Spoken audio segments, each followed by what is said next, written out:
Hey Astro Kids, and welcome back. And this is a short overview of the month of June 2022, taking a look at the different planetary transits. So let's go ahead and jump right into this.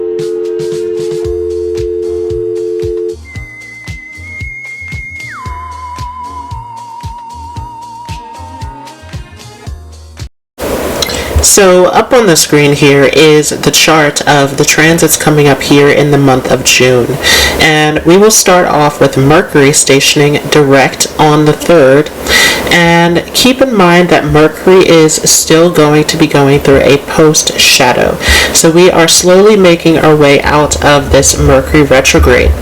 But this has been a big Mercury retrograde, as it has been in the sign of Taurus here in the nakshatra of Rohini, which has everything to do with business, commerce, negotiation, deals, anything that is dealing with your creative process, especially for those who are entrepreneurs, anything along the lines of your speech, because Taurus is related to the throat, and anything that is dealing with hospitality. So this has been a big time in terms of money and business with this Mercury retrograde for some of us. Some areas in business going haywire, some things that we need to take our time as far as negotiations and deals go. But with this Mercury coming direct, this is a great opportunity for business, and Mercury will stay in Taurus for the rest of June. So this is a huge opportunity with Mercury in Taurus in terms of using your communication skills, using your business skills. All of this is coming to your favor. So this is an excellent transit that we have coming up here with this Mercury stationing direct. Definitely taking an ease off of that Mercury retrograde. But shortly after that, on the 4th, we will see Saturn station retrograde.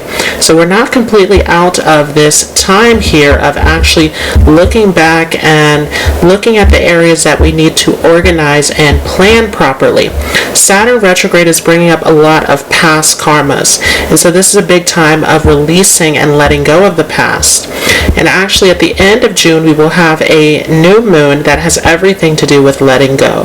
So we'll talk more about that as we move along here. But with this Saturn retrograde, this is a big time to look at the area of your life that is ruled by Aquarius, because that is a big area where you will find karmic backlog that needs to be cleaned out, that needs to be worked through. This is a big time of taking a step back and making sure that you are planning properly, that you're setting the right priorities, that you're not getting distracted with this Saturn Aquarius. Remember that we have just started this Saturn in Aquarius transit, and so this is giving us a sneak peek about what this is all about. But this Saturn retrograde really is asking us to review this area, to look back, to reflect, to see, are we really navigating this new energy, this new dynamic of Saturn in Aquarius. Saturn is very strong in its Mula-Trikona sign here in Aquarius, where this really has a lot to do with responsibility. Aquarius, remember, is the sign of the humanitarian, so this has everything to do with your responsibilities, your duties, your position in the world. This has everything to do with any kind of groups or obligations that you're tied to. And so all of this is coming up at the moment, to look over all of these areas of your life, to make sure that you have this all together, that you're not committing to things that are not for your highest, greatest good. Now, as we continue here, on the 14th of June, we will see a full moon in Scorpio. And this is very intense because, as we know, the moon gets debilitated in Scorpio. That intensity, that passion of Scorpio does not go so well with the moon, which is looking for security. And so this is a very intense full moon where we are being asked about, once again, are we committing to things that are not of value to us? Scorpio is on that opposite side of Taurus, where they are both dealing with your values, they're dealing with your money, they're dealing with the things that you're attached to, the things that you're holding on to. And specifically, Scorpio has a lot to do with what you're holding on to within relationships. And so all of those emotional attachments that you have, taking a look at that area to make sure that everything is correct. that you're not holding on to something that you believe that will be fixed or will get better, but actually taking a look and seeing, are you holding on to something that is toxic for you, that is not good for you, that needs to be cleared out? Scorpio has everything to do with letting go of what no longer serves you. It is the Scorpion, it holds the poison, and so this is all about extracting the poison, getting the drama, the toxic energy out of your life, removing the junk that no longer serves you.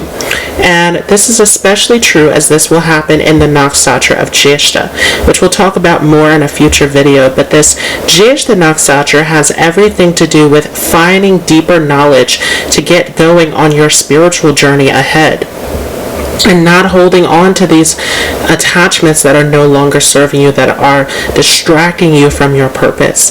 Jyeshta is the last nakshatra before we get into the third and final section of the nakshatras, which when we get into that last section, transiting over into Mula after Jyeshta, that has everything to do with our spiritual path, our spiritual calling. And so Jyeshta is that last nakshatra that has everything to do with asking bigger questions, seeking out the deeper answers, going to the root of everything, learning, researching, understanding on a deeper level. This very inquisitive energy has everything to do with looking at where you are in your life and asking those deeper questions of, are these attachments really serving you? Is this really your correct place that you're in? Are you attached to the right things? Or is there something here that needs to be cleaned out, that needs to be removed, and something where you need to step into a new domain within your life? And shortly after that, on the 15th, we will see the Sun shift ahead into Gemini.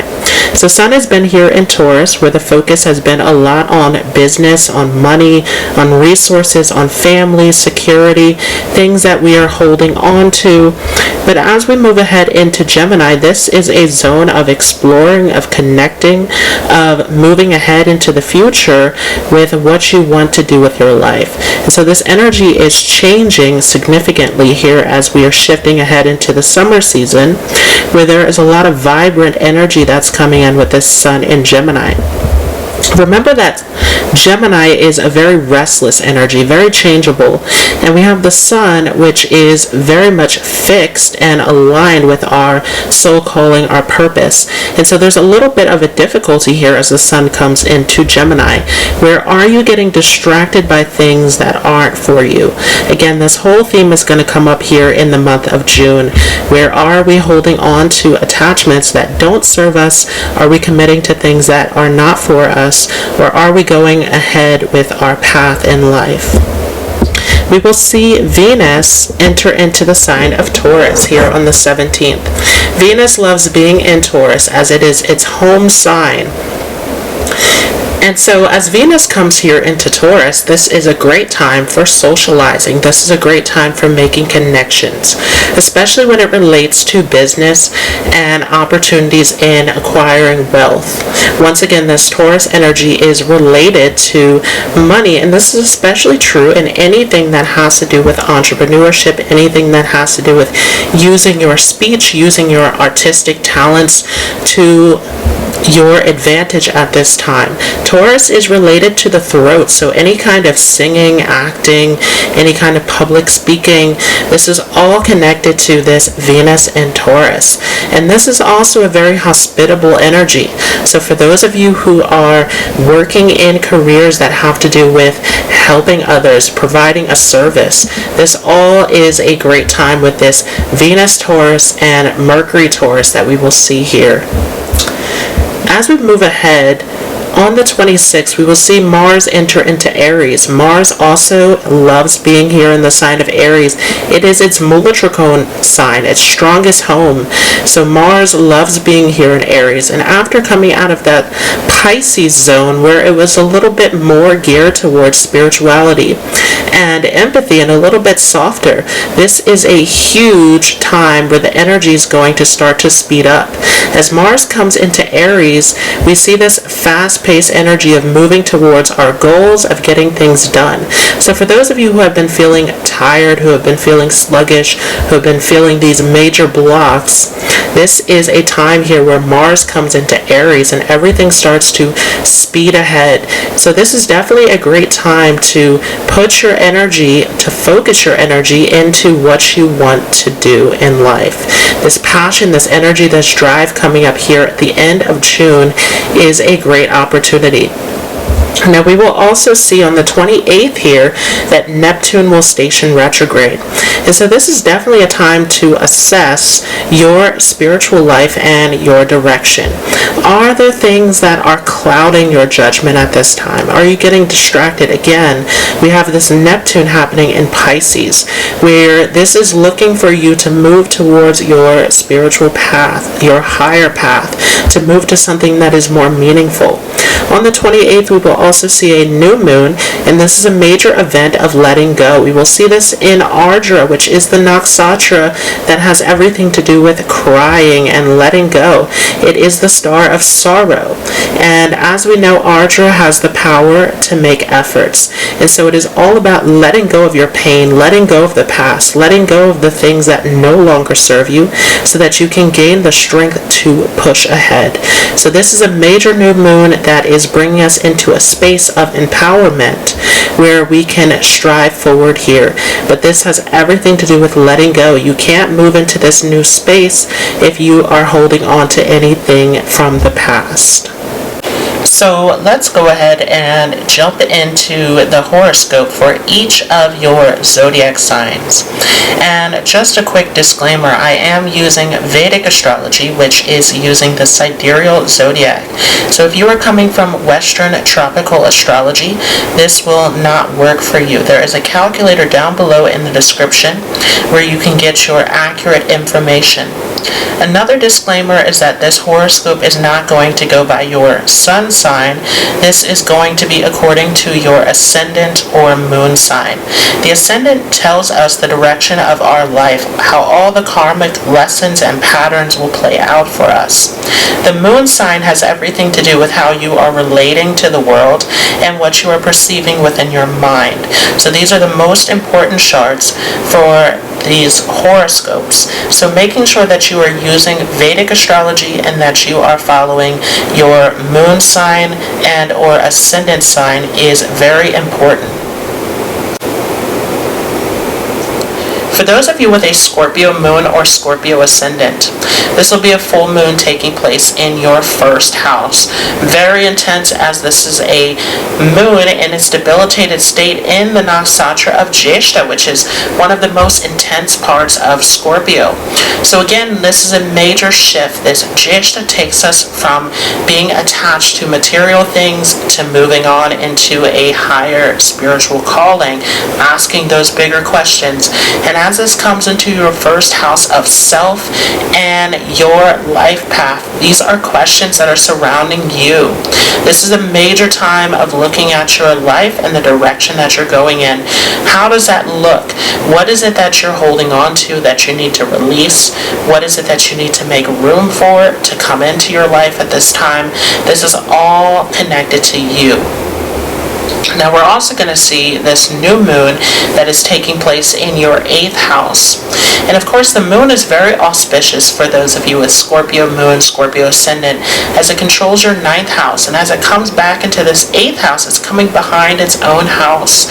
And so this is definitely a time of letting go of old beliefs, of old values, old principles that you've been holding on to that no longer serve you.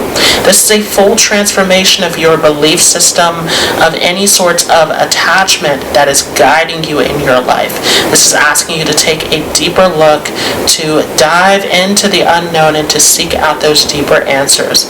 So especially for those of you who are on a spiritual path, this is a very beneficial new moon coming up here in this 8th house, asking you to go into a meditative state, to do some research, to do some digging, to ask yourself some deeper questions that will transform your belief system and the whole direction of your life at this time.